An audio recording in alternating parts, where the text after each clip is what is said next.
జై శ్రీరామ్, నేను మీ రామ్. ఇగో ఇక్కడ బెల్లం అంటున్నారు. ఇది మొత్తం నేను మీకు చూపిస్తున్నా. చాలా ఏండ్లు అవుతుంది ఇది చూడక. చెరుకు ఉంది కదా, ఇది చెరుకు తోటలోంచి కొట్టుకొచ్చి తీసుకొచ్చారు. ఇదైతే క్రషర్ అనమాట. దీంట్లో చెరుకు కట్టె పెడితే బయట పిప్పి వెళ్ళిపోతుంది. చూస్తున్నారు కదా. సో ఇక్కడ చెరుకు రసం అంతా దీంట్లో వస్తుంది. దీంట్లోంచి వీటి ద్వారా ఇందులో పోస్తారు అనమాట. దీంట్లో పోసిన తర్వాత పైన పోసిన తర్వాత దాంట్లోంచి అవసరం మేర ఇంట్లో తీసుకొని దీన్ని ఇట్లా ఈ విధంగా మండిస్తారు. మొత్తం ఉడికిన తర్వాత దీంట్లో వస్తారు.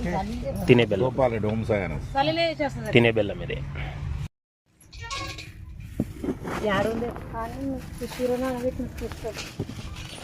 ఇది ఇట్లా ఉంటుంది అన్నమాట. ధోనిది దీంట్లో బెల్లం వేడి బెల్లం పోసిన తర్వాత కూల్ అవుతుంది. కూల్ అయిన తర్వాత ఇట్లా ముద్దలు చేస్తారు అనమాట.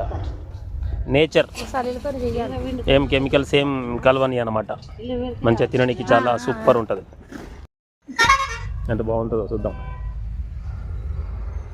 సూపర్. వీటిని ఎందుకు తీసుకుపోతున్నా అంటే జీవామృతం చేయడానికి కోసం తీసుకొస్తుంది అనమాట. జీవామృతం తయారు చేసుకోవడానికి అని తీసుకుపోతున్నా ఈ బెల్లం.